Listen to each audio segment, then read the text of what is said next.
Kiki Benny.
Yo, what's good, guys?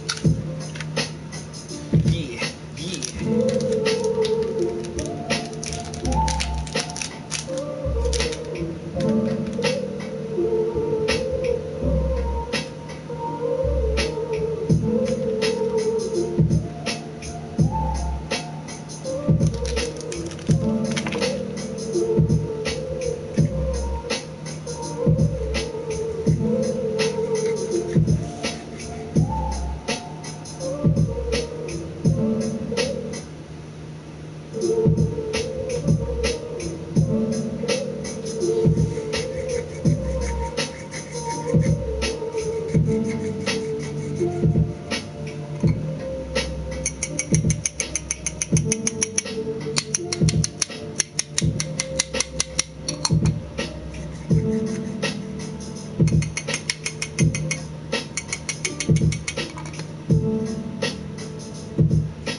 P, what's good, bro? You know you don't want this. You know, past that. Yo, my man, what's good, bro? What's up, bro? What's good with you, man? On this big Monday?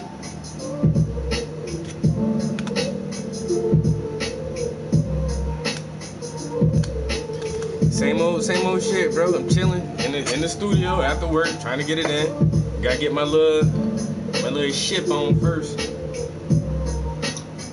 so I get my mind ready for this paint party right here. You know what I'm saying? A little medication. Some medication going on. It's all good. I say we live on YouTube. We got the homie Napalm P up in there, representing for the South Kakalaki. And here still working on this same painting from months and months ago, but it's coming along, man. It's coming. gonna get there where it should be. I feel you, bro. I gotta start burning up some of my vacation time, bro. I gotta start taking some days off because my hours stacking up. I'm about to try to plan some shit. But the details in this one going crazy, bro.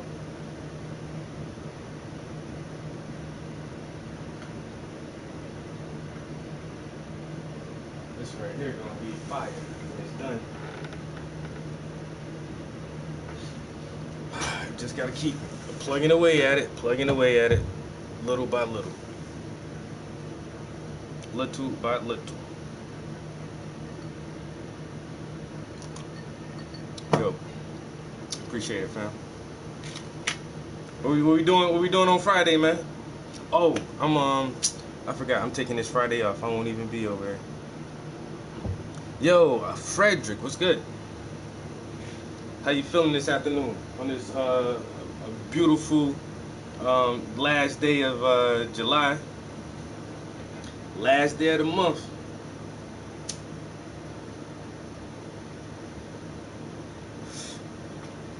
So you know what tomorrow is.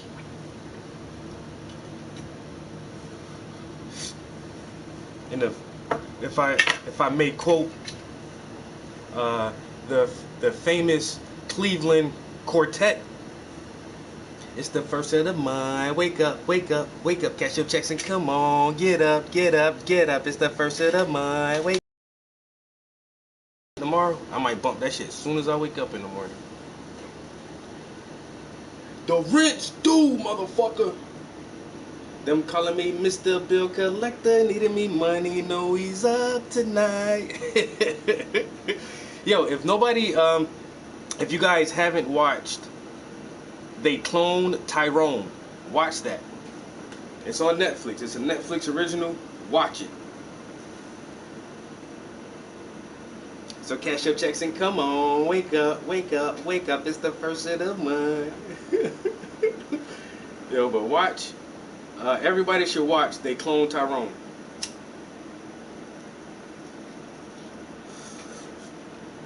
I might have to.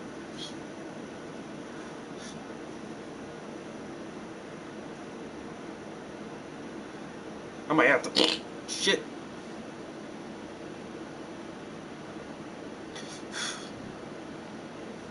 I might have to watch it again, my damn self. It was a really good movie.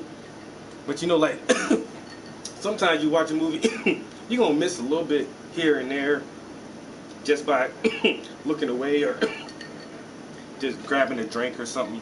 You'll miss like little parts of the movie. So I might watch it over again just to make sure I ain't miss nothing in there. It was a dope ass movie.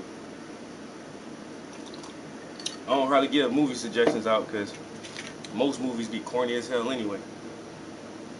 But They Cloned Tyrone, that's a good one.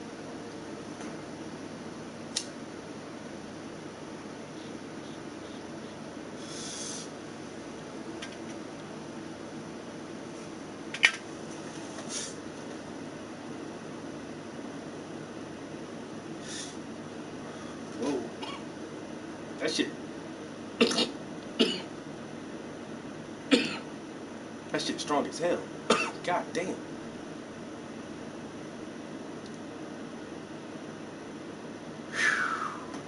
Man, that's some strong ass shit. What the hell?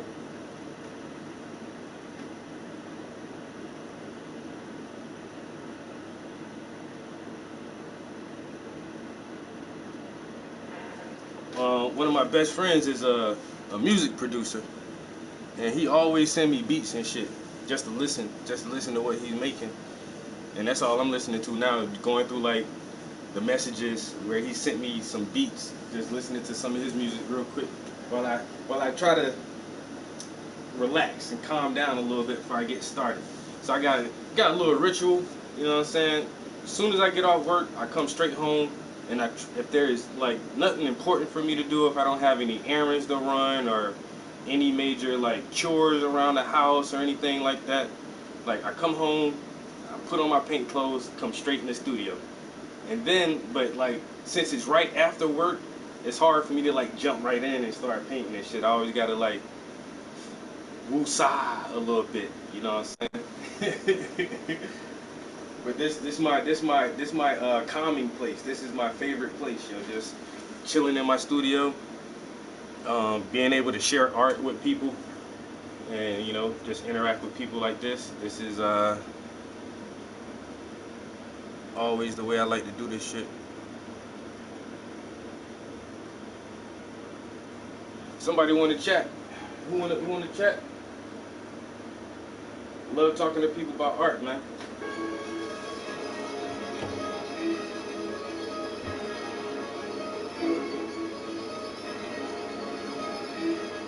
Kiki Benny.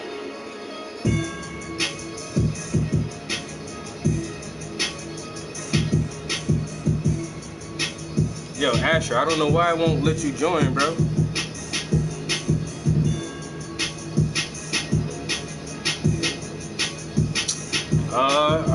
I'm trying to put you in there, Asher.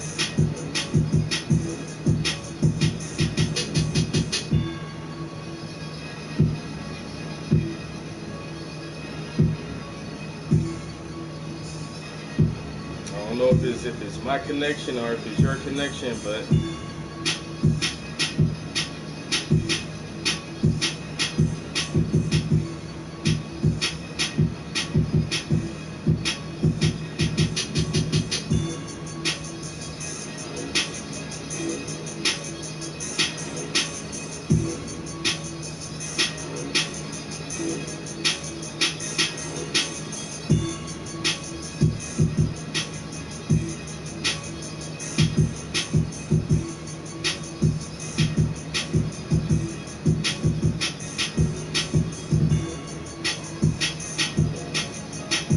um,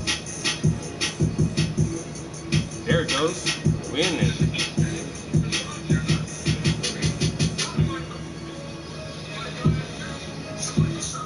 Yo, what's good?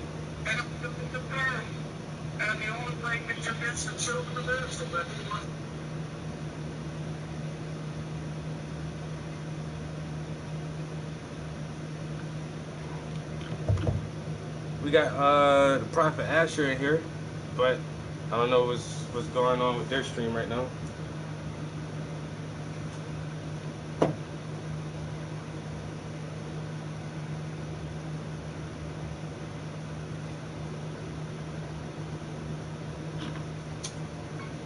Nope, I don't know what happened there.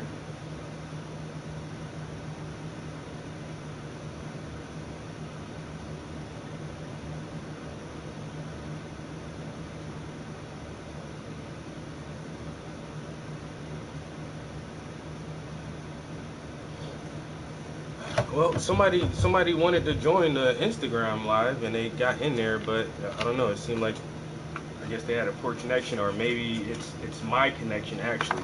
'Cause, yo, my Wi-Fi fucking sucks up here. I'm surprised that I can have like these many devices on at one time actually. So the laptop is on Wi-Fi, the iPhone, the iPad, the PS4, the TV. It's like 5 devices, and we're right now. I'm the farthest away as I can be from my router. Hey, I tried to get you in there just now. I don't know why the connection was so poor or whatever, but you did pop in, and I kind of heard like some audio playing in your background, but I'm not sure why we couldn't go live just now.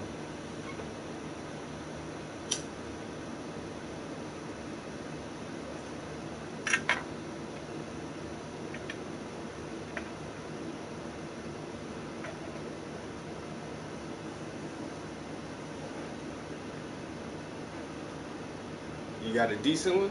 What brand is it?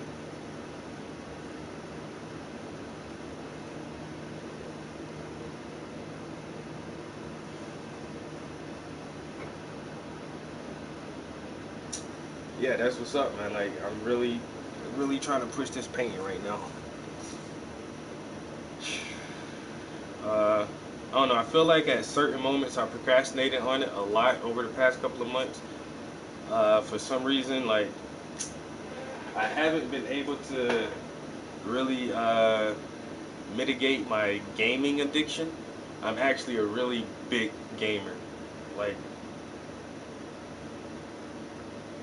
if I could, I'll play video games for like 6, 7 hours. No lie. I'll just be on the game for hours at a time. But I know every hour that I'm on the game, that's an hour I could have been in here painting. But just being honest, yo, over the past couple of months, I've been playing Call of Duty so fucking much, yo. Yo, so fucking much on Call of Duty, yo, that I neglect my art. Like, when I find a game I really like and I really get in that gaming zone, like, my art gets neglected like fuck. And that's the only two things I really like to do is paint and play video games, and I love both of them equally. You know what I'm saying? I love both of them equally.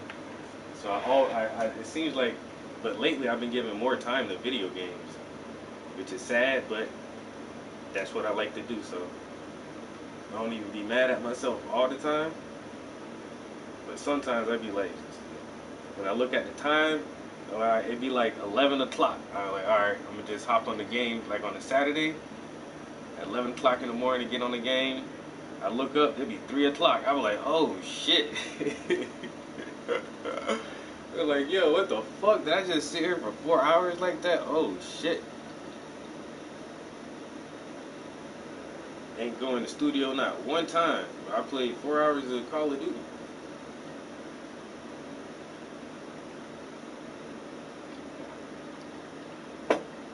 That's why I really gotta start hitting this painting hard, man, so I can get this thing wrapped up.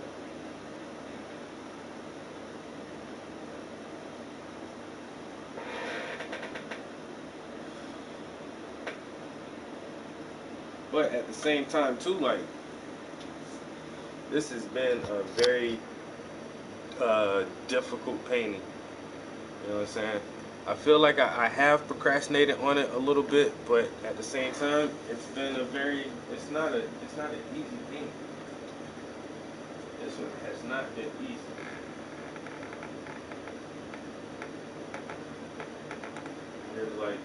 It was the layering of it, for one, I had to layer all the bricks. Oh my god, the bricks alone just took damn near a month. And they're still not where I want them to be. I'd probably work on this side of the bricks a little bit more if I call it bricks. The face isn't finished being detailed yet, but most of the background is. And then I decided to do texture, so that was a little bit more. And then the bench itself is like, the bench is probably 3 layers already, because it does have like a lot of texture and a lot of knife work to it. And then the 1001 fucking stripes on this shirt, little marks on this shirt, man. Look.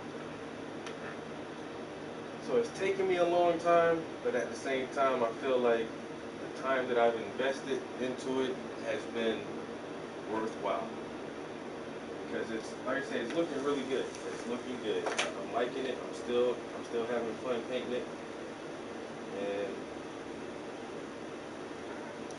it'll be done shortly. It'll be done soon enough. Now what I need to do next is I'm going to clean off the palette. Let's get that cleaned up. And, well, actually, yeah, you know what? I'm going to get the palette cleaned up, and then I'm going to hop in that teal color. And I'm going to go ahead and start trying to detail this book. Honestly, I really could. I'm kind of torn now because underneath the bench needs a little more highlights, and these are almost the same colors. So I could use some of these colors to knock that out real quick, and I think that's what I'm going to do.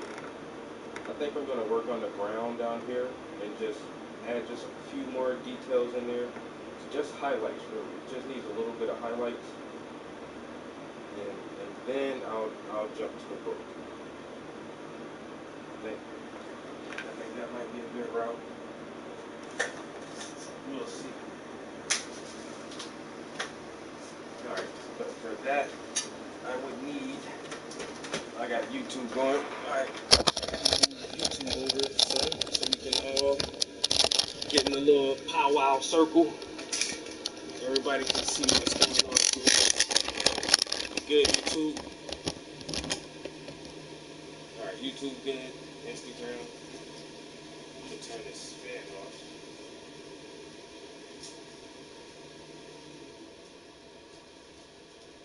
Turn that down. Yo, studio be vacant. And that's another reason I really just can't come up here and immediately start painting. Cause when I come up in the studio after work, man, it'd be like 99 degrees in this joint. I be having to let the studio cool off a little bit. I mean, it's sweating like hell. All right. So what we want to do is colors. Let's see. I already know I'm just need browns and greens. Maybe a dark yellow like a ochre. Um, yeah, just maybe like I already got some raw sienna on there, and I can get some permanent green, some yellow ochre, some Naples yellow, maybe like some burnt umber, maybe. That's that's probably all I'll need. But I already got a spot where I was using green. All right, so we're gonna go with permanent green light. Let me do this before I get motherfucking paint in my hair. All right. Permanent green. Where are you at? Look, man, my shit organized, kind of, but not really. Yo, wish me a good luck, bro. Hey, good luck, Cryptic, on whatever endeavor you are about to embark upon. I wish you the best of luck. But honestly, you so good at what you do, you don't need luck, man. Luck is when preparation meets opportunity.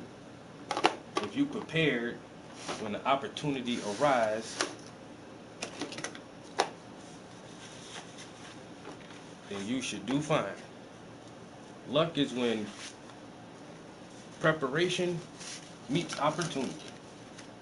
Wish you much luck if you are prepared. So permanent green light. Let's get this. Gonna get a little bit of that on there. And then what else I said? Some yellows, some dark yellows. I'm gonna get, what did I say? Naples yellow. I need some Naples.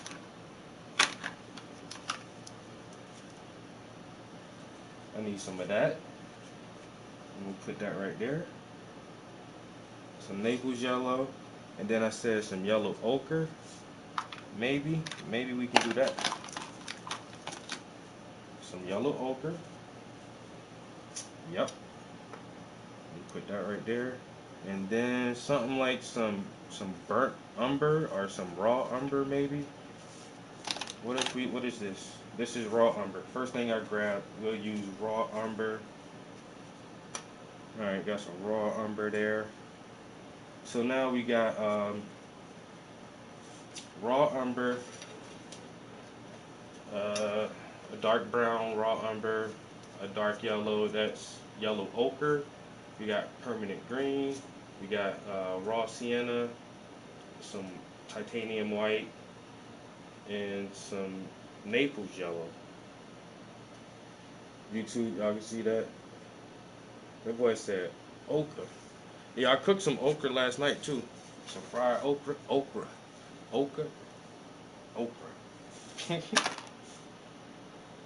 Y'all like fried okra? That shit good as shit. She say, what's going on here? Hey, faces, we paint. We is painting portraits. Using some oil paints. I said we got the nice palette. It's kind of dirty because I was using these colors, basically some grays, some brownish grays for his pants, like greenish gray in there. But I wanna try to detail underneath the bench. It still looks pretty dark underneath the bench. It should be a little bit lighter than that in the grass. The grass definitely needs some highlights on there. So we're just gonna do that for a minute.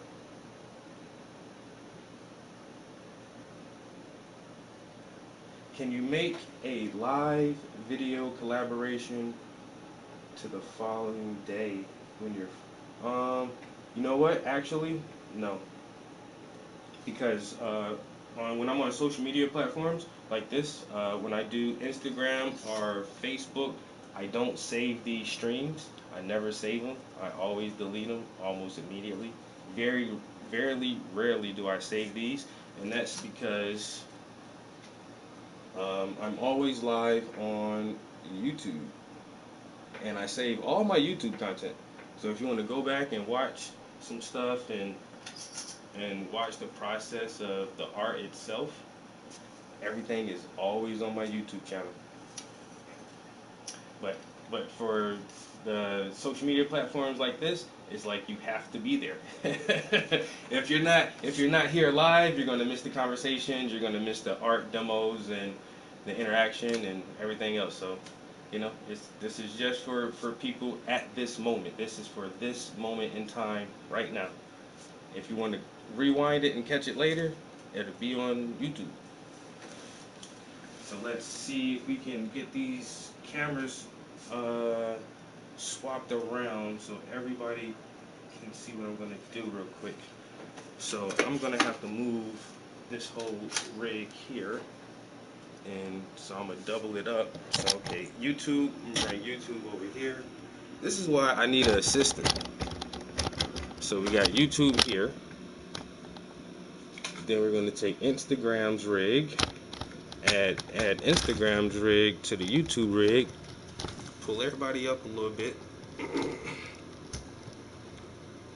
Then I can take Instagram and I put y'all right here, right nestled so snugly right in there, just like that. Amazing. Now we got the dual stream going, so now we are live on Instagram and YouTube.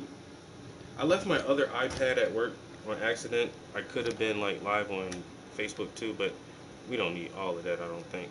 So let's wait a minute. Let me make sure that this is smudge free. No smudges on the camera lens. Now we gotta elevate this as much as we can because I'm gonna be working way down here. And so, but my easel is so big it touches the ceiling, so I can't really jack the easel up anymore. So I try to use this right here. If I raise the canvas up, then I can set that there. And now I can still get some extra elevation. Still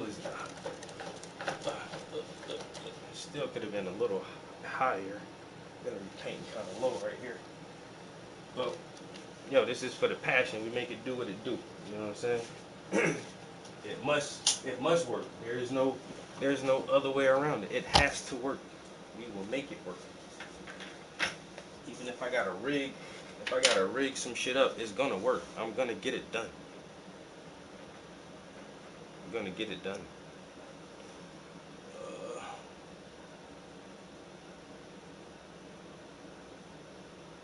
What the hell? What the hell is this?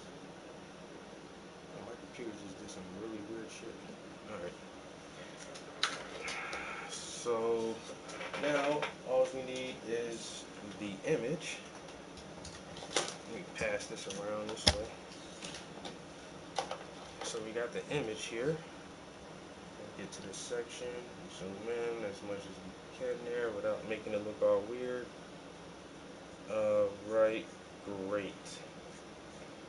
So let's see, how can we tackle this thing here? I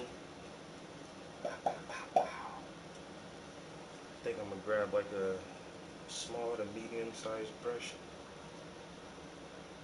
That might work. Alright, I ain't got the cool ass Bob Ross voice, you know, but we'll make it do what it do.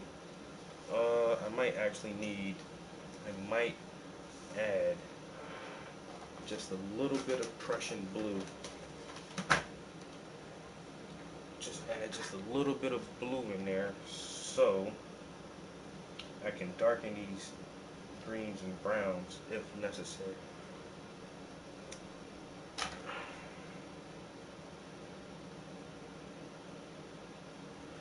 Actually, start off like that with that blue.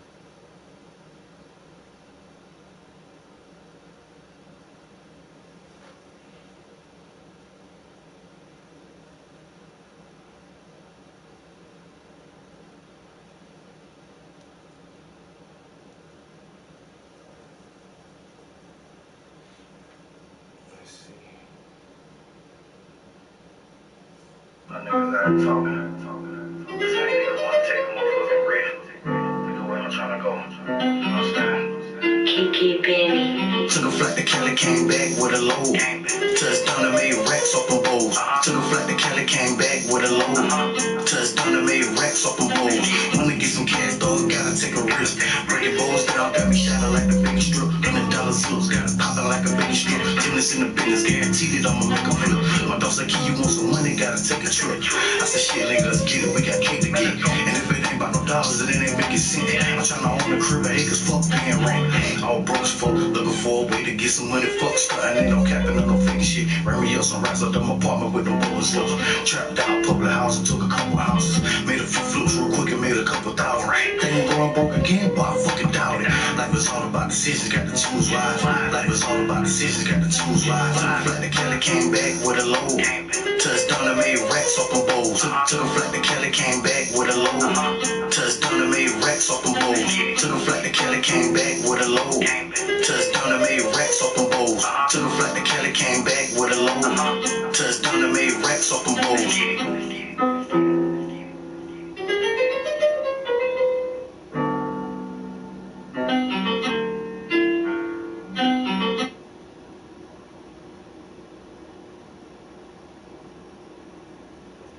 Yo, my homie killed that shit.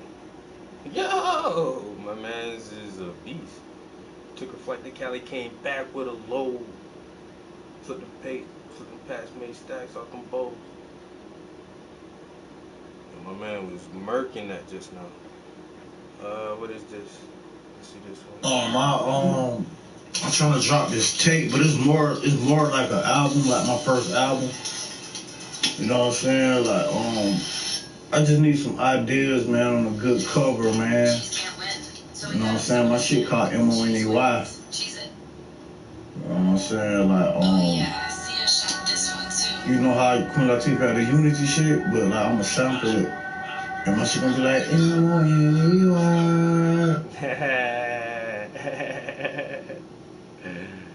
Yeah, I gave him some ideas for that shit. He ain't never used them, but yo, what's good? What's good? MJ one a day. You can't fuck with that, man.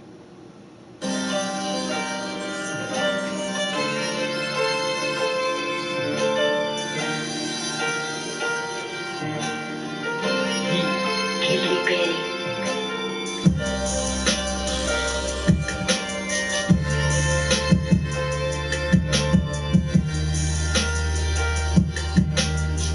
Chillin', bro. You see them. Hey, the hands at work, man. The hands at work, bro.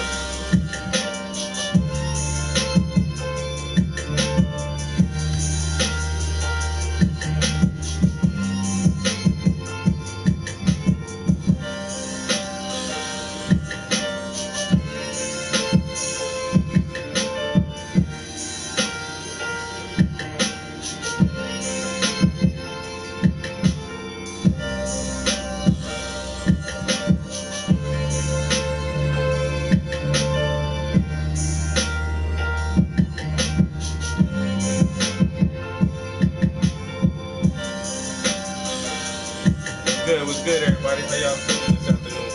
You know what I'm saying? Live in the studio, painting with the friends.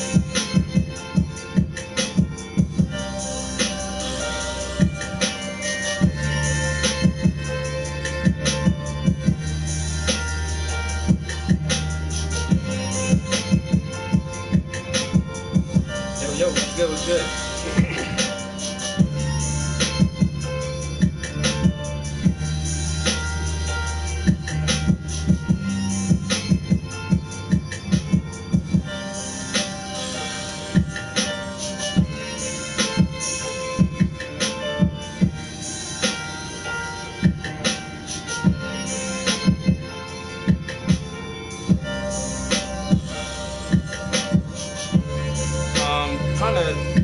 Trying to brighten up some of these blades of grass.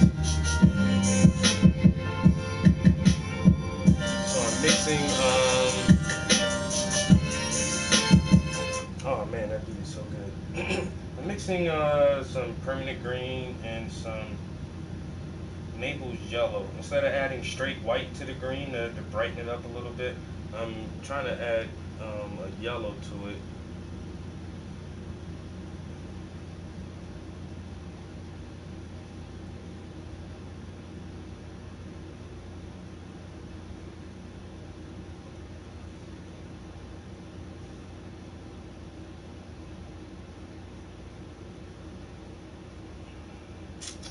Just like that, really simple.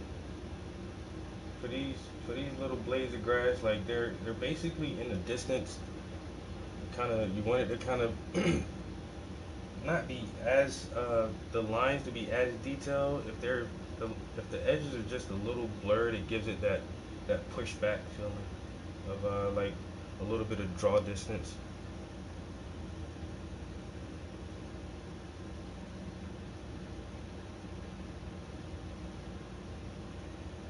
And so I purposely painted that dark area initially. I don't know why my why my throat is so scratchy right now. Dang. So that when I start doing this part and adding these brighter greens, it'll pop way more against that really dark uh, background right there.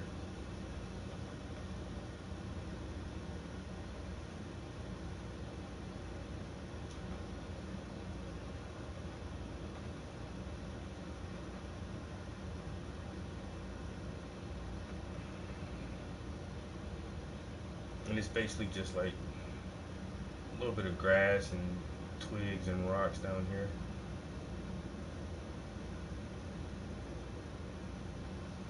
So we're gonna keep switching back and forth between these browns and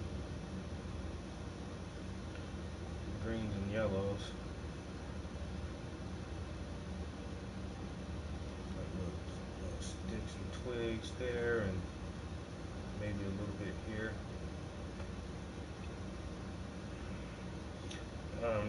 These parts of the painting can be very abstract, especially up close. I've noticed over time, like I don't know, my highly detailed paintings are basically a bunch of little abstract paintings put together until it forms like a detailed image. But up close, like when you get really close to it, like none of this shit really makes sense at all. I'm still surprised, like how the fuck I make this shit look like this. It does it shouldn't work that way, but it does for some reason.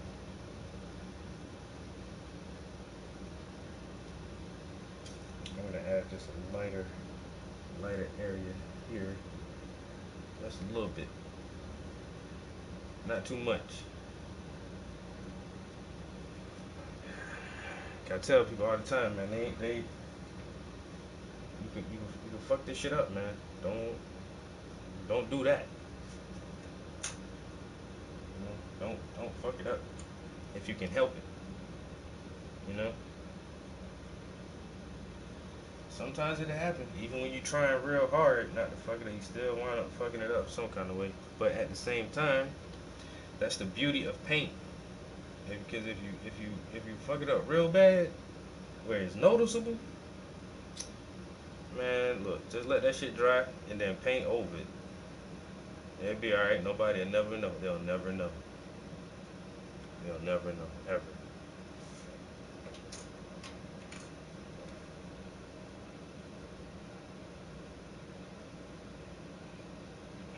That looks like it's gonna be too light. Let me start. Yeah. So like that.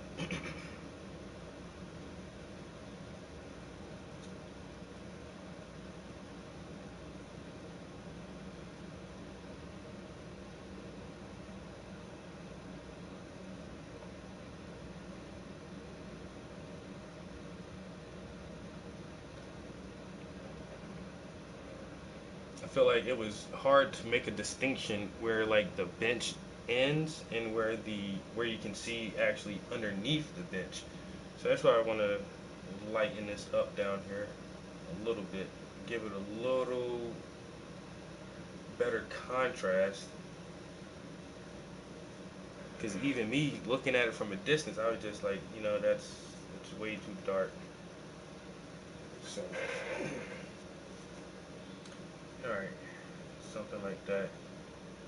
We don't need it to be really refined and everything. This is basically a part of the background. That's how I'm looking at it. So just enough details to try to relay that information. You know, so it looks believable from a distance. You gotta stand back a little bit and squint. If you stand back and squint, then you'll be able to see what I'm talking about. If you get too close on it, you be like, what the fuck? You can't get too close.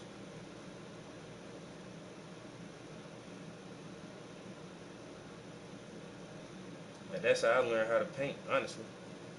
I walk dead up on the fucking paint. I put my face like an inch from that shit, and then try to look at them brush strokes, and try to see what colors they blend together, and which direction they move their brush, and all that shit. And I was at the Met in New York. I was looking at some art. Motherfuckers like, yo, you too close. And then I went to the MoMA in California, and I was looking at some shit. Motherfucker walking. Hey, the gallery attendant was like, "Yo, you too close." I'm like, "Man, chill, man. I'm not about to touch this shit, bro. Calm down. I love this shit. That's why I'm so close. Man. I'm trying to see how the hell they made this shit, man. How you make this paint? That shit look crazy. Sir, you too close. Watch out, man. I had and when I was in Cali, it was like this older, like, I don't know, like an islander. She's like Polynesian or something. This older lady. She's like, sir, you're too close. I was like, oh, okay. And I stepped back, and then she kind of looked at me, and she just staring at me. I took another step back, and she still kept looking at me. I pulled out one of my business cards, and I just walked over to her, and I was like, here you go, man. She was like, oh, you're an artist? I said, yeah. And she was like, oh, okay. I'm not about to fuck this shit up, lady. Calm down. I'm deeply admiring the craftsmanship here. You know, deeply admiring the craftsmanship of the art. But when you look at my shit too close, you can't do that, man. Don't do that. Cause that shit gonna look like, what the fuck? What the fuck is that? You gotta stand back, man.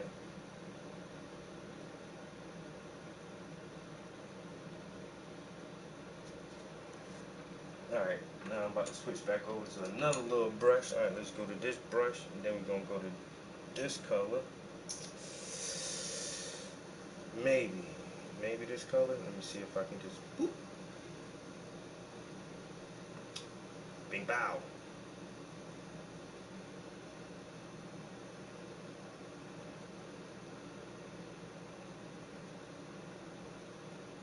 A little smidget here, a smidget there. You know what I'm saying? A little boop like that.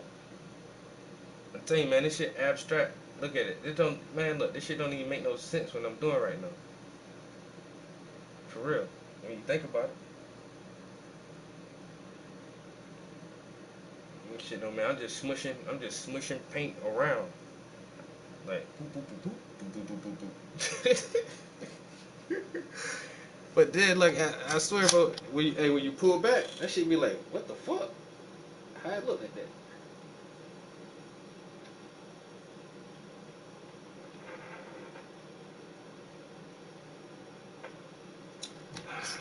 It's amazing. That's why, man, I love art, man. I love the paint, man. All right, let's get back in. Get, pick this green brush back up, and see, this is why I made this right here, because I'm using 3 different brushes. I don't want to constantly wash my brushes out or have them somewhere where they're moving around, so I can swap between this brush, set it down, this brush, set it down, and then stay with the same colors, and my brushes stay in fucking order. And they're not messy, they're not rolling around everywhere. You don't constantly have to hold 2 and 3 brushes in your hand, and you can have as many colors set up as you want. You know what I'm saying? You got room for 16 brushes. I got 30 something brushes on there just because that's where I hold them at. But like the ones I be working with, this is, I don't know, this just seems like such an obvious thing to do, is just to have whatever brush you need at hand like that. So if you are a painter and you need a brush holding solution, definitely order your own patented Prince brush holding system. TM.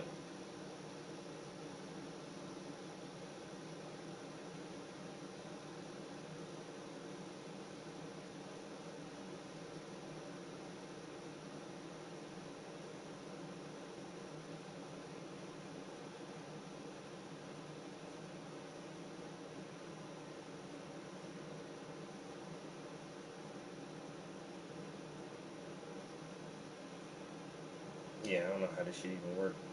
I'm just saying, it just does. It just works, man.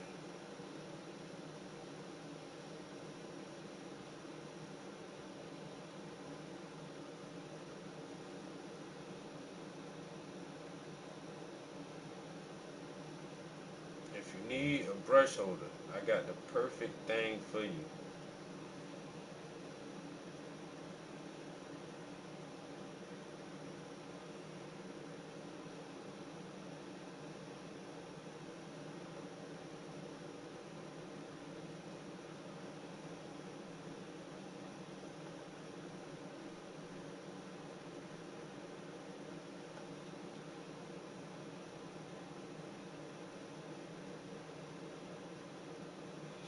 All right. Get back to some music too. I'm still listening to some of my homeboy beats. Well, no, this is a beat I sent him.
That was one of my beats. That was not a bad beat, you know. I was willing to share that with my homie, who's like a professional beat maker.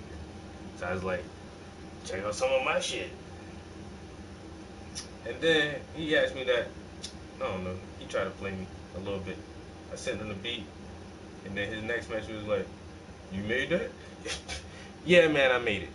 why would I send you somebody else's beat, man? Come on, man. You made that? Try to play me, boy.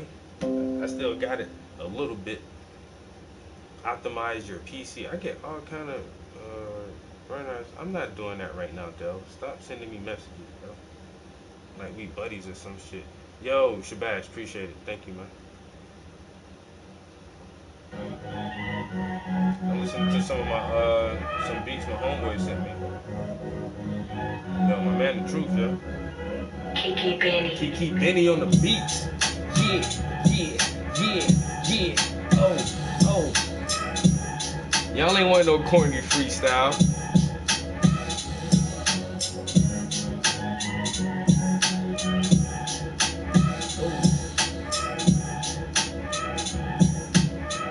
Yeah.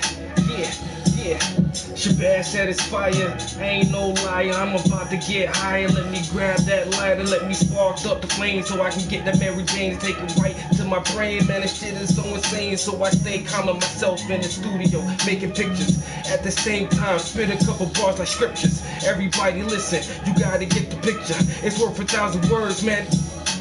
Ooh, like I said corny, man. I didn't say good. I said corny freestyle. Come on now, stop playing.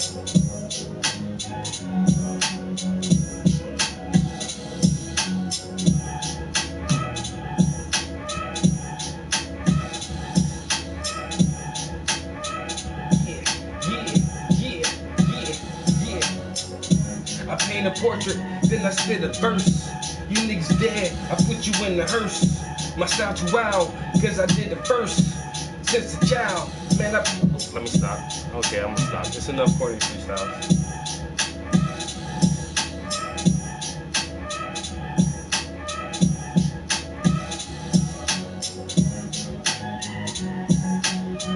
His beats make me do that though, man. When I listen to my homie beats, I gotta spit something, man. Yo, it's a storytelling beat for sure.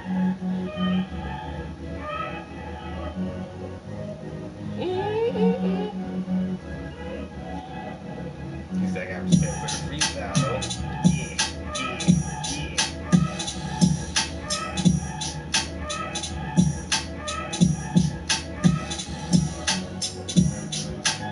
My shit used to be Trap House Entertainment before it was Paintings by the Prince. Man, it was Trap House Entertainment, bro.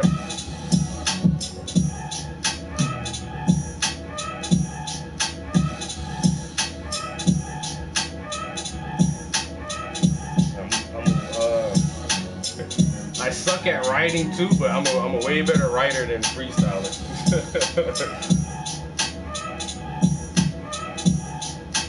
Give me a pen and a pad in a couple hours, I might can do something for you. I might do something real slick for you in a couple hours. Oh. But if you can't freestyle at all, I don't think you're a real MC. I can freestyle, I just know it's corny. You just gotta do it sometimes, man. It's practice, man. It's mental gymnastics. It's vocabulary practice. It's literary practice. Like freestyling is a very, very, very difficult but rewarding mental exercise.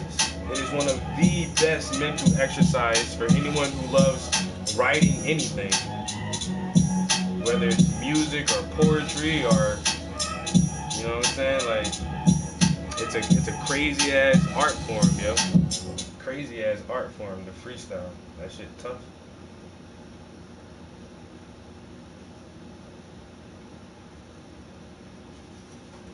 Yo, my man Kiki Benny be killing these little beats though, boy. Another Kiki Benny beat. That shit right, they sound heroic. Kiki Benny.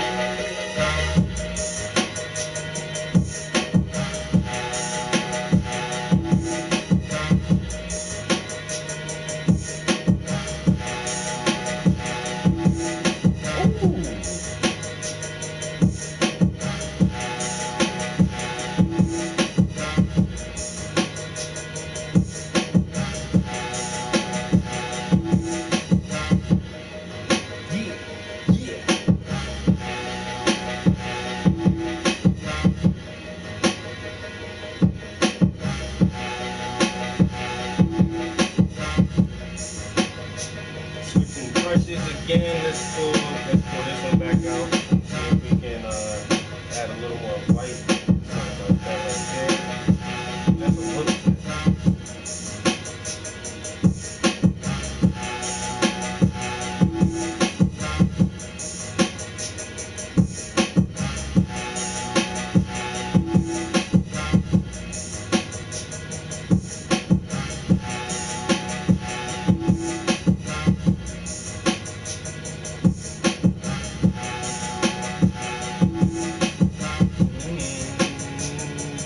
Yo, what's good, everybody? Good evening. Good evening. Yo, appreciate everybody jumping in the stream channel. It's 420. This whoa, whoa, whoa, whoa, whoa, whoa, whoa, whoa, whoa, whoa, whoa. Wait a minute. Wait a minute. Wait a minute. Wait a minute. Wait a minute. Wait a minute. Yeah, yeah, yeah, yeah.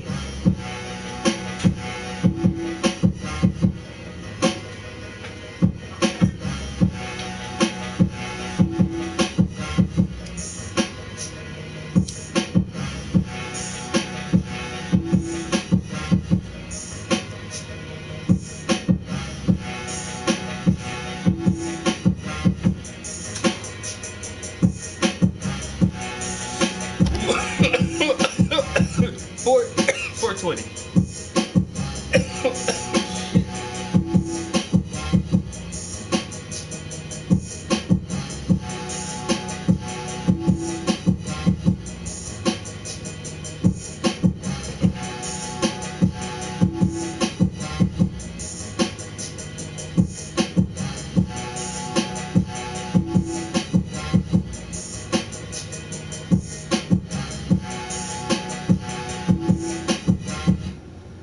Oh man, that beat was dangerous. That beat was.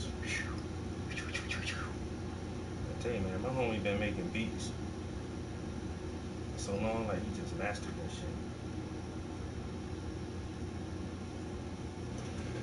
shit. All right, a little bit more. Let's see here. I wanna maybe go back to some raw sienna. Put a little bit here, like close to his pants, like that. Something lighter than that. Let's go back to the ochre. Here, and here, and here, and here, and then let's go lighter again one more time. So we're gonna go to the Naples, and then I want to touch some of the ochre with the Naples like that. Maybe touch this one like that, and then we're gonna add Naples and white so that the white isn't too bright, but bright enough. And then we want to touch some of these spots and just kind of add highlights to some of the contrast on there. Like, I mean, yes, it's very subtle. That's all you need. Very, very subtle.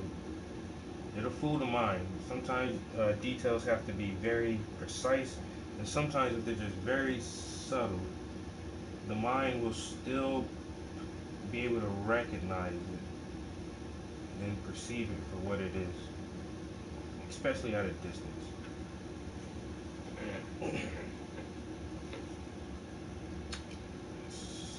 So I maybe want to do just this right here.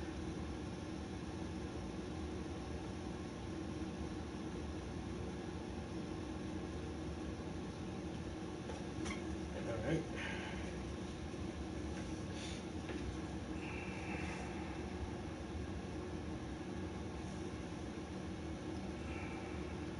Now, what is?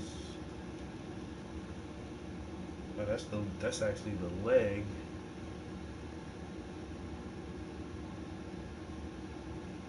I'm getting right to the edge on this bad boy. You gotta get right up to the edge.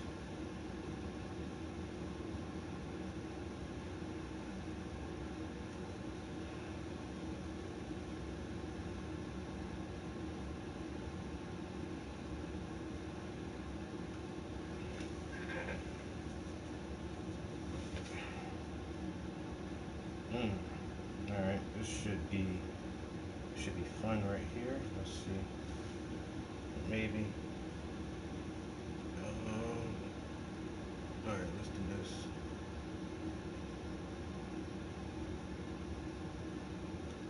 Actually, that might be too light right there. I need a little darker edge. A little darker edge like that. And then it's gonna be very light towards the inside. Way lighter than that. Let's see.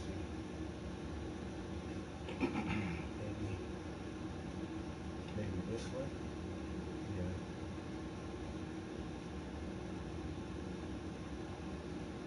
Alright. And it's more so going across the top. Now let's see if we can, if I can wipe this brush off. Maybe I can kind of square this away a little bit. Careful, you're gonna fuck it up. Alright, a little more. And so instead of going from the white that way, I'm gonna pull from the dark side in. The dark side. And pull it in like that. Haha, I think that worked. Alright, that's nicely blended. I'm gonna just make that freshly dark, so I will add one more. There's a little bit of black. Come on, man.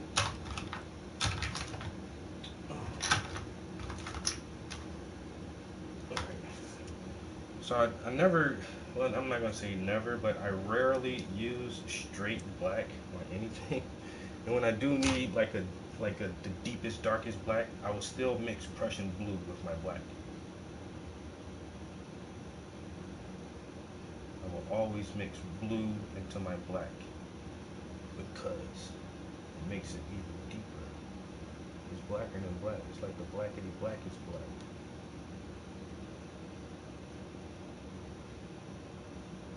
I'm gonna add a little medium to this as well. I want this to be kind of inky, like almost an ink consistency when I apply it. It's really smooth, so I can get this line as straight as possible. All right, that's good. Well,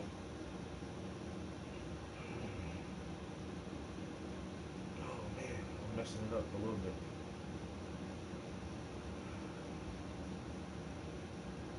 All right.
Yo, Puff, thanks for sending me that link, yo. That's why I was on Amazon just now checking it out. Oh, come on. Go back across. Alright.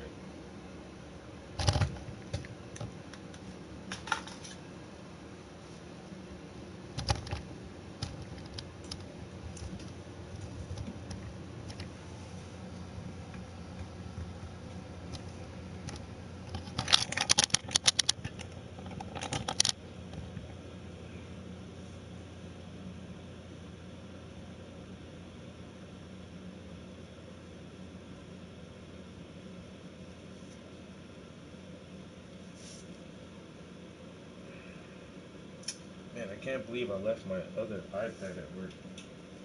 That's the one that actually fits in the in the holder right here.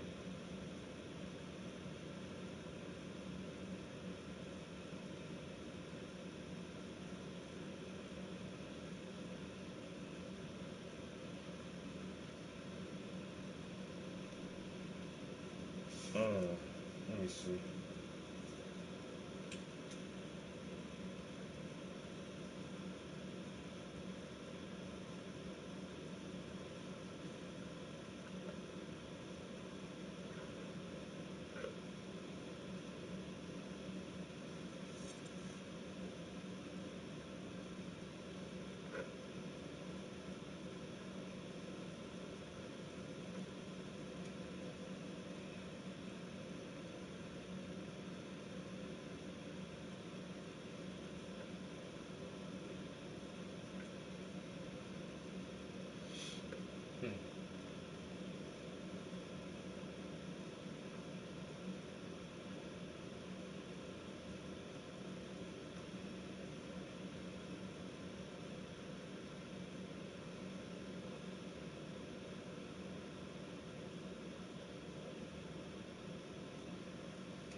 Alright, let me find something on YouTube real quick. What time is it? Alright, I've been there for an hour 13. We got about 45 minutes left. See how much more we can get done. Oh, didn't mean to do that. Let's go back. Go to YouTube, man. YouTube. There it goes. Not Gmail.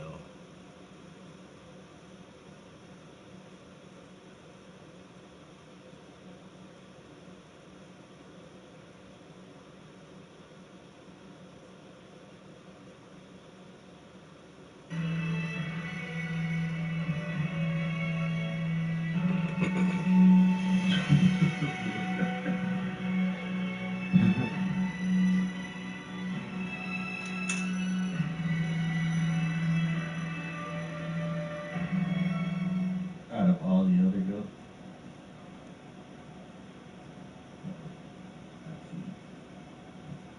Naraka. Leg point. You alright, Viper? Yep. Hey, did somebody put some food in Roll's dish? Let's get moving. We don't have time to waste. Yeah.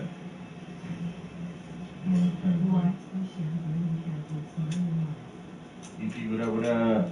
Grab those supplies. You'll need them. I'll,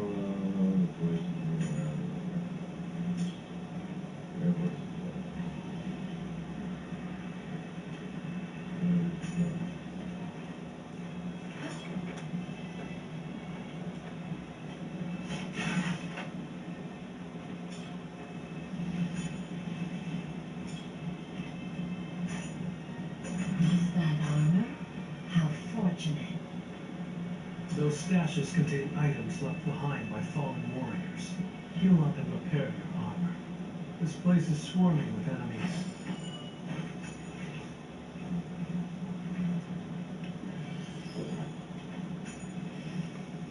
I've lost my sword. I'm going to... Grab that one there.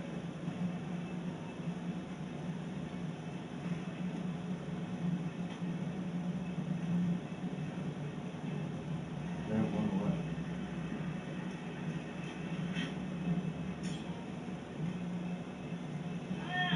Long sword.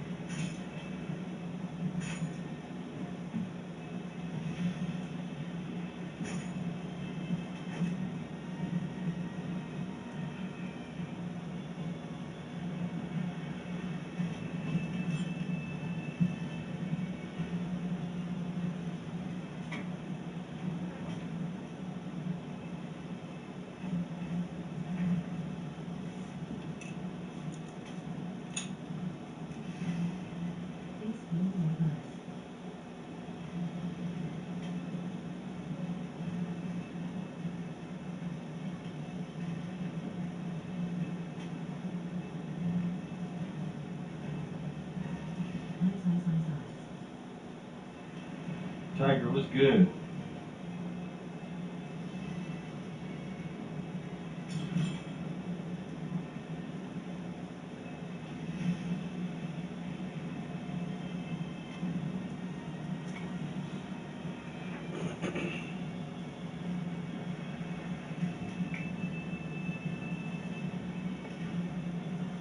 Okay, do that.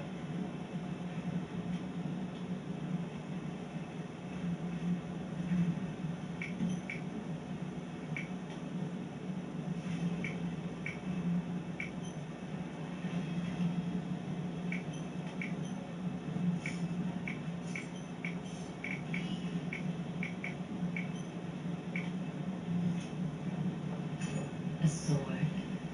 Let's hope it's sharp enough. And you still remember how to fight. I don't remember how to fight. I never knew how to fight. I'm telling you. Alright, people out there in the private and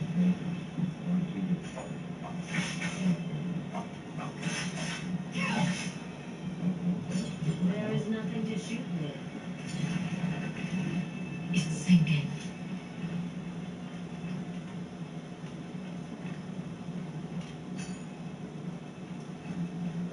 Find a way off that.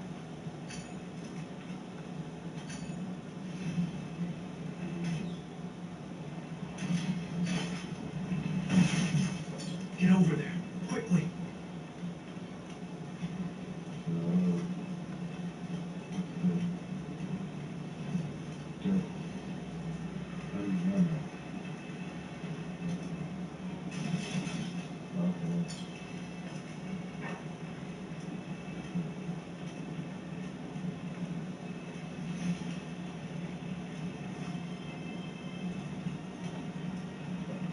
Donald now. What is that?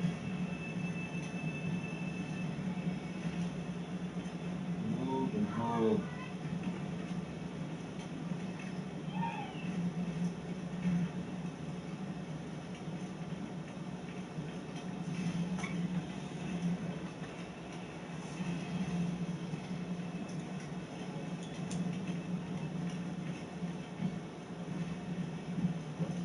Donald now.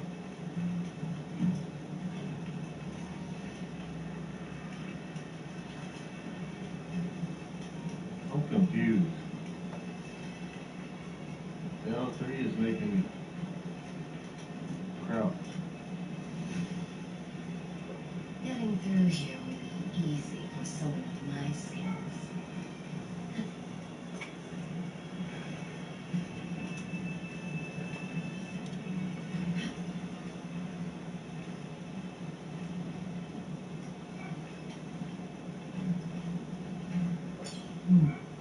No easy path in sight.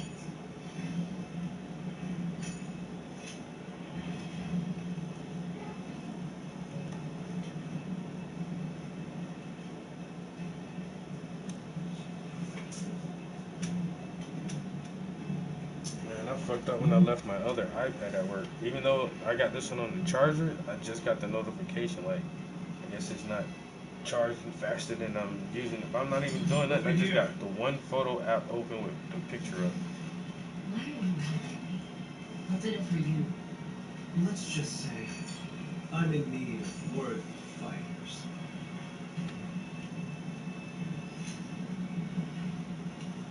Well,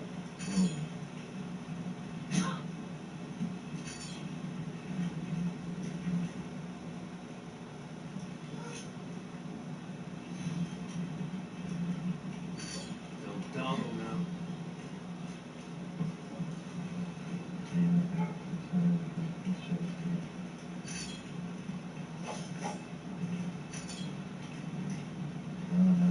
I get it. Alright.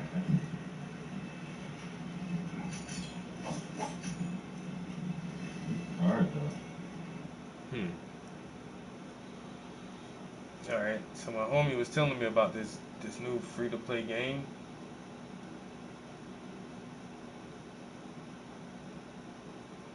So I'm guessing he streamed it live earlier, or I don't know, when did he tell us about it? Yesterday or Saturday? That probably been Saturday he was talking about it.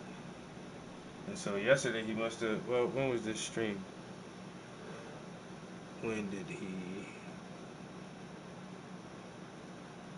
Oh yeah, streamed 21 hours ago. He streamed this yesterday, almost around the same time on Sunday. Because he told us he was downloading it.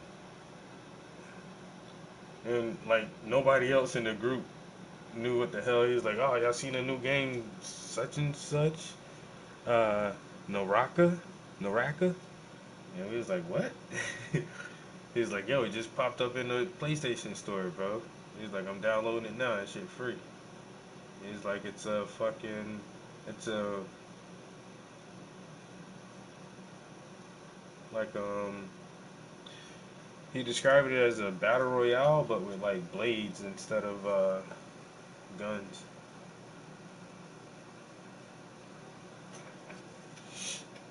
So just watching that little bit of it just now, I don't know. I might go download it. Me and the other homie was saying we needed a new game to play because, like I was saying earlier, man, I be playing so much Call of Duty. It's a fun ass game, but I don't know. I got like 400 hours on that bitch, and then just saying that out loud is just like, damn, that was 400 hours that I wasn't painting. Imagine how many paintings I could have got done in 400 hours. That's at least 4 paintings, at least. Because my paintings are average about 80 hours, 70, 80 hours. So it's probably about 5, almost 5 paintings, 4.5 paintings I could have got done. But what was I doing instead? Playing video games. I'll be happy when I grow out of this shit. Psych.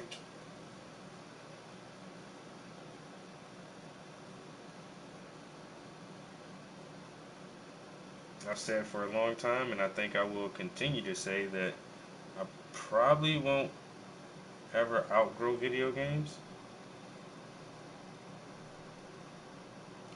And then sometimes I feel like, I don't know, it feels like I don't play games as much as I used to, or, but then when I think about it, I still play a shit ton of games.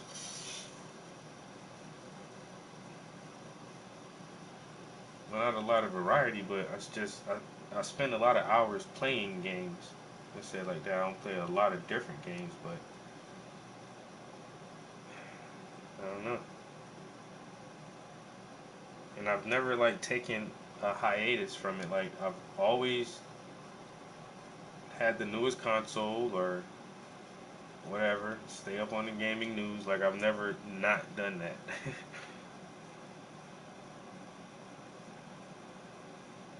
And that was like a couple years ago. It was the trippiest fucking thing when you couldn't get a fucking PlayStation. Like it was, I don't know, it was never a problem to get a PlayStation.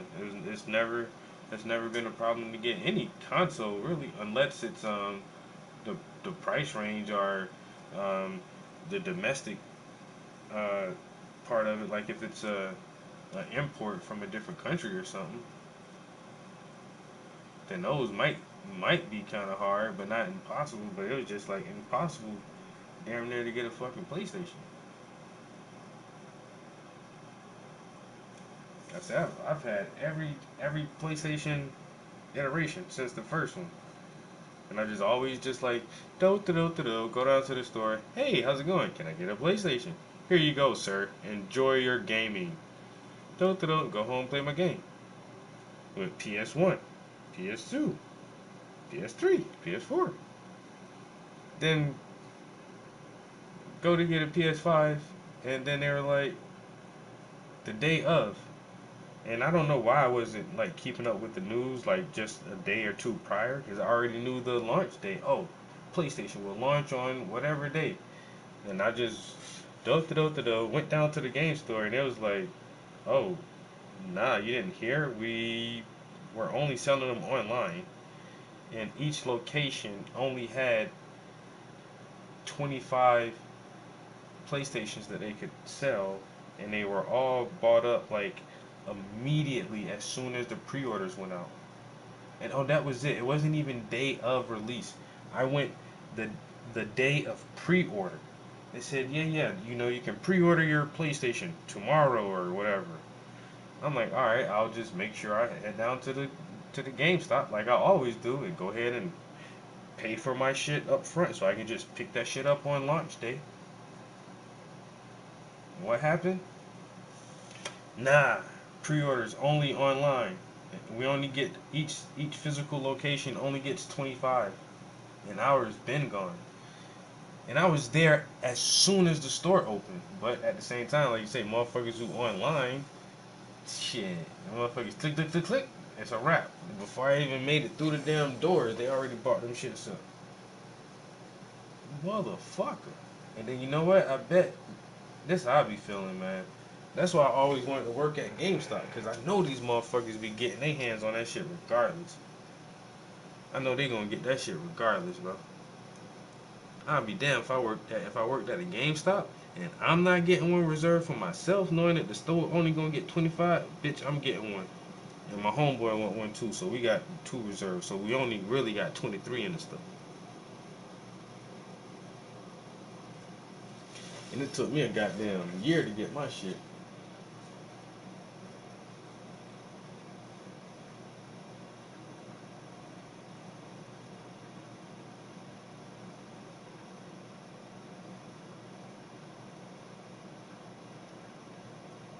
Yeah, man, that shit was crazy, bro.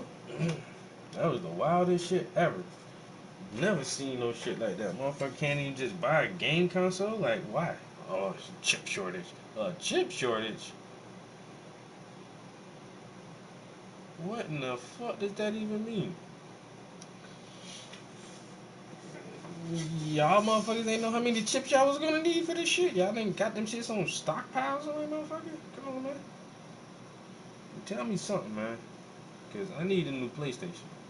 Like I say, we got the PlayStation VR and all that shit, man. Come on, man. I'm a gamer, bro. Man, where my shit at? No, I can't get one. I got the money. No, not even with the money. Then you go online, motherfucker trying to sell that shit for $1,500. Man, get the fuck out of here. $1,200.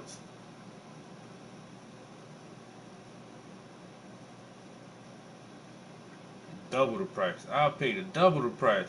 I just want to have. I mean, I was so desperate, bro. I was about to pay 900 one time. I seen that shit, and dude, I was like, all right, bro. He sent me a picture.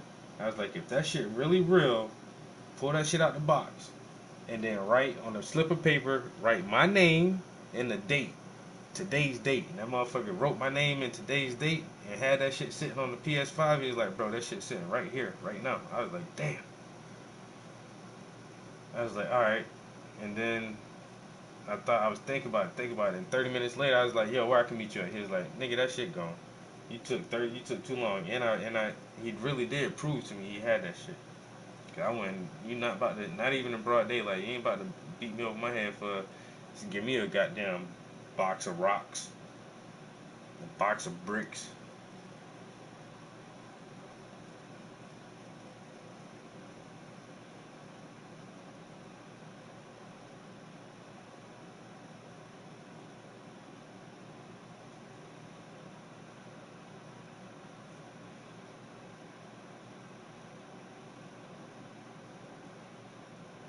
I swear to God, that motherfucker did that shit though. He wanted to sell that bitch bad. He got it too that same day. Cause I mean that shit was only listed for like an hour when I seen it. I was surprised it was up there for an hour for $900 though. I said write my name on a piece of paper.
Alright.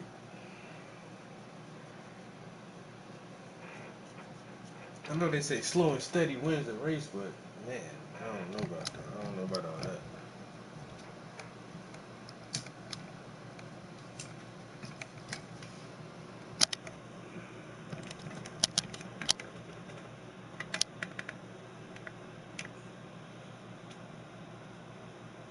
I don't know about all that slow and steadiness.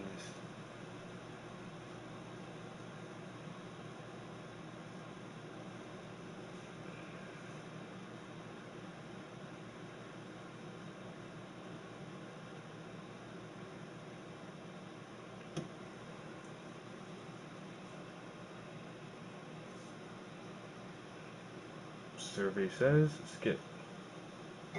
Gaming is a weird world, and every month GameRanks puts together a list of the weirdest crap that's going on. That's this. Hi folks, it's Falcon, and today on GameRanks, the 10 weird gaming stories of July 2023. Starting at number 10, Call of Duty is obviously one of the biggest things in the world in terms of gaming, and lots of people cheat. As such, they've had to come up with a lot of interesting ways to try to stop cheaters, and the latest one is that they make cheaters hallucinate imaginary opponents. So essentially, this is what they're calling mitigations. And they're designed to keep cheaters occupied while other players, play the game. Hallucination isn't the only mitigation, it's just the latest one. And I think that it's very silly. Like, decoys, apparently, just entirely invisible to anybody playing the game legitimately, not cheating, but a cheater has to deal with them. According to Team Ricochet, they look like a real player, and trigger all the same information they would in cheating software. Now, the latter, I'm sure it probably does, but I've never seen an AI that looks like a real player. Cheaters are going to know the difference, I promise you this. Does it matter? No, because they're probably still going to have to deal with these things. But I think what's weird and funny is just that we've gotten to a point where they're just like, you know what? If we just kick them out of the game, they find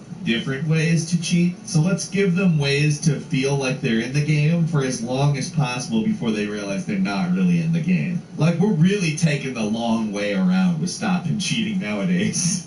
And number 9, speaking of cheating, a Rainbow Six Siege cheater who had been banned from the game 80 plus times swatted the Ubisoft Montreal offices, and obviously that's not very welcome by Ubisoft. It's also not legal. Nobody likes armored vehicles showing up at your office, and somebody can get hurt. People have died in swatting incidents. So this guy, he got sentenced to 3 years of community service, which seems light. I mean, the guy got banned 80 times from Rainbow Six Siege. That's a clear motive to endanger an entire office full of people's lives. So, I think it's a little weird that he got just community service. But at the same time, the whole thing's weird. Like, obviously being banned didn't stop him from cheating. It only pissed him off. So maybe it's less weird that they're doing what they're doing with the decoys in the last point. I don't know. It's getting pretty crazy, though. I think probably part of the problem here is 3 years of community service. That's really not a real punishment. Like, there's people who intentionally volunteer to do community service. Maybe if the time was a little bit more appropriate to the crime, endangering an office full of people's lives, maybe this would seem like a little bit less of a thing that you can do. But I don't know. That's my thinking. He was banned 80 times. Like, at what point do you stop thinking you're in the right about this? At number 8, hey, so a racist guy harassed somebody at Bungie, a community manager who highlighted a black creator of Destiny 2, which, you know, hey, cool. If you make something cool and a community manager highlights it and you turn out to be black, it seems like that's probably a factor that doesn't really matter in it, but, you know, whatever. I mean, with the sheer number of people who play video games, you have to assume that there's a few racist folks out there. But, you know, even racists, like, I figure a large number of them are lazy and some are not lazy, just like with, you know, all people. This racist was not lazy. He got on it. Like, he was so offended by the fact that they featured a black creator that he doxed, harassed, and apparently endangered the Bungie community manager to the point where Bungie had to hire people to investigate it and figure out what the hell was going on. And it ended up costing them about $500,000 they accrued in this investigation. And according to courts, the racist ended up being liable for that $500,000, which is weird. That's not what you would expect. But according to the law ruling that actually happened, if somebody harasses somebody because they're employed with a specific company, the new precedent that has been set due to this case is that it actually harms the company, which is, I think, logically correct. It almost seems like a common sense thing. But in 2023, that's when that decision was made. And so now, if you cause monetary damage through whatever means, whether it be physical damages, emotional damages, whatever, if you cause a monetary detriment to a person for being employed to a company, you're now causing that monetary detriment to that company. And this guy did exactly that. It didn't exactly pay to be racist here, is all I'm saying. Although I don't really know that there's a lot of places where it pays to be racist. I guess it's the weird part here is kind of that it took this long for courts to rule that. I don't want to say like, hey, I'm on the side of the big corporations here, but on this very specific issue, it seems like if somebody is harassed explicitly for being part of your company, which is what this basically is, that's a fair rule.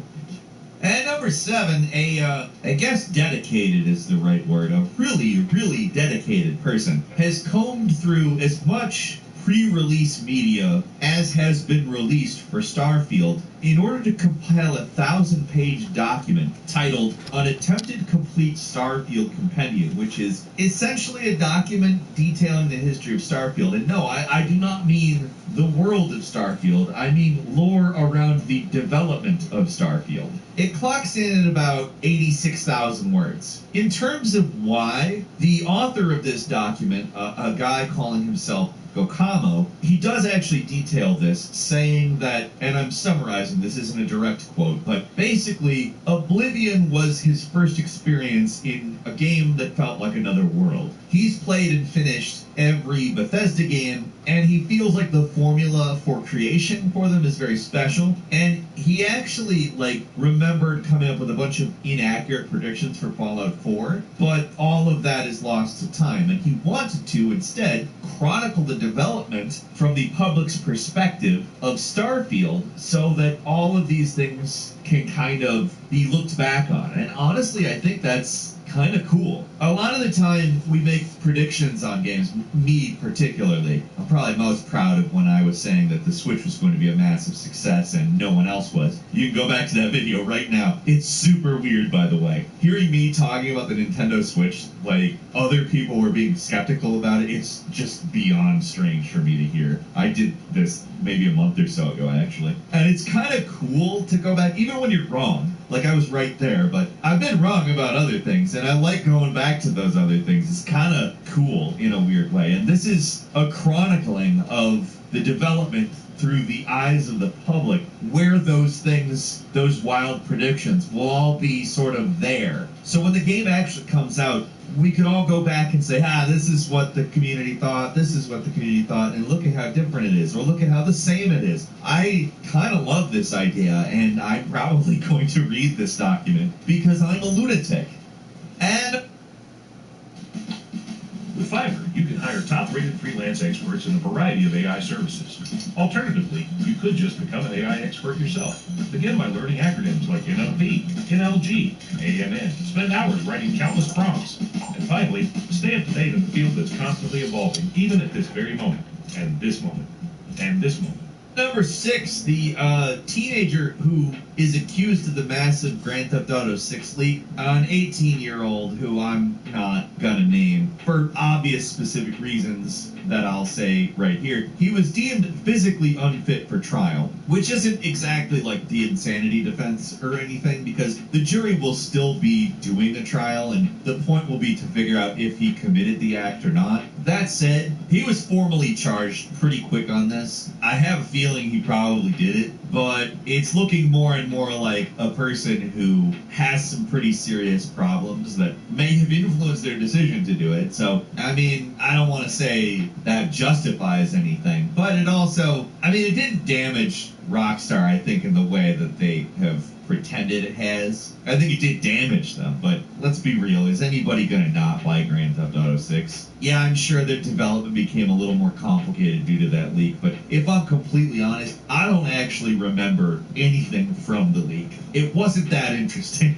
if we're gonna be completely honest. So, I don't know where this is going to go, but they're probably going to find that he did do these things, because it looks that way to me. I don't know, we'll keep you updated if anything else relevant happens. At number 5, somebody maybe did something a little more useful than the guy who chronicled the development of Starfield from the public perspective for Starfield fans. A guy by the name of ASD8DHD really exhibited the prime trait of ADHD, hyperfocus on this one. He spent 2 hours compiling full skill tree details. Now, it may not be completely correct. There could be something that changed. They could even deliberately change it, knowing that this guy did this. I don't know. But man, well done to ASD8DHD. I'm not going to go into the whole thing because there's a lot. But the categories on the skill tree are physical, social, combat, science, and tech, which, nice. Really comes off as a proper sci-fi version of the whole Bethesda RPG formula. I like it.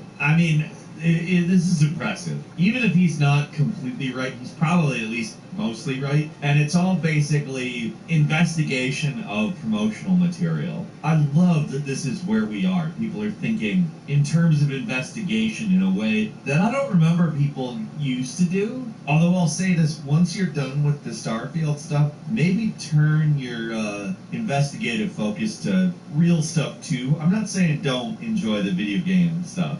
Maybe go into helping us all make our lives a little better. Not a criticism. Please continue to do this and stuff that you enjoy first. But once you're taken care of, please use these beautiful skills. ASD8 Take down some big government conspiracy or something. I love it.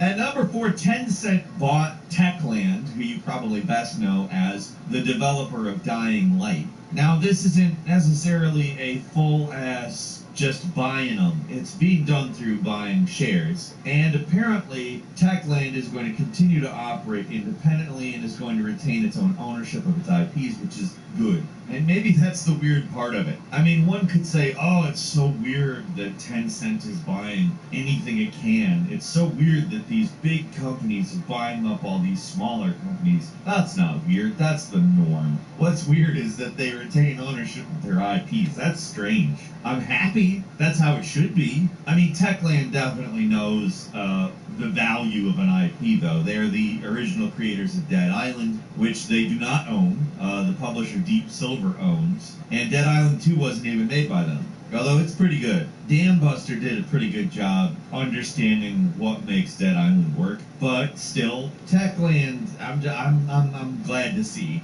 This is how they got acquired by a larger company, as opposed to something more like how everything else is happening.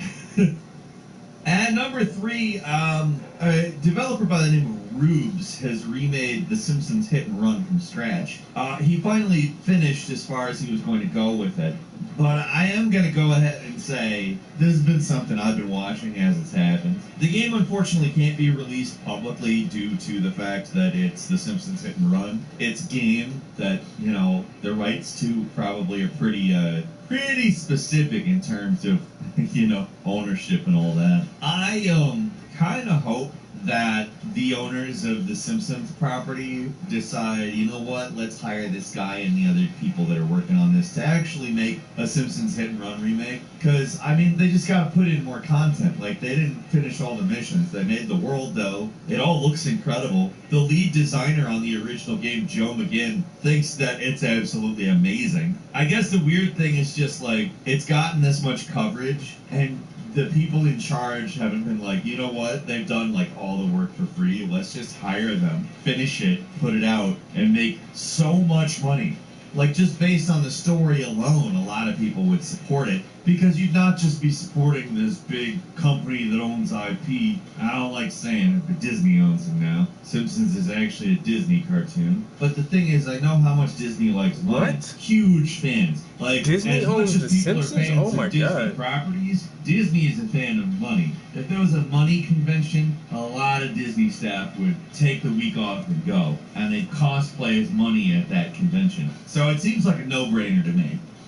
Moving on to number 2, the ESRB wants to scan your face. Yeah, it's kind of a little bit like what Tencent did in China, where they want to scan faces of minors to stop them from playing so many damn video games. When the video game company is scanning faces saying, man, kids need to play less of these. I think it's safe to say that while it might not be the reaction, that might actually be a problem there. I don't know. But the ESRB apparently agrees. But as you know, the ESRB less concerned with how much people Sorry, play the video iPad games, just and died more on me. concerned with which video I games guess that was perfect people timing. who are That's not crazy. old It enough died to play right certain at video games are playing. 2 minutes Basically, until. in order for kids to play a game, parents would have to take a selfie, which the thing would analyze and make sure it's an adult, and then the adult has to press a button that says, yes, it's okay for my kid to play this game. Now, people thought the intent was to scan kids, which is thankfully not it, but I don't think that this is a lot better. They say, oh, we're not going to store pictures, or, oh, you're not? Sure, the ESRB, I believe they probably don't want people's faces on file, but I don't believe companies that adhere to this standard don't want people's faces on file. Any identifying information a company making a game is going to want, and it's going to technically have access to it unless you encrypt it somehow, which I bet probably isn't something that's part of the proposal. That seems like it wouldn't make too much sense to me. And really, you know what? Kids are going to figure out a way around it. Might print out a picture of their parent and take photos of that. Or, you know what? How about this? If parents buy their kids a game that might be a little more violent than what the ESRB thinks kids should be able to purchase, I don't care. It's fine. Holy hell. We do not need this kind of technology. Like, parents are perfectly capable of saying, can't have that game. Like, old school fascism was aggressive, and today's fascism is passive aggressive. This is just goofy crap that nobody needs. Like, our parents learned it? Absolutely not. But part of my turn of phrase, parents can sack up when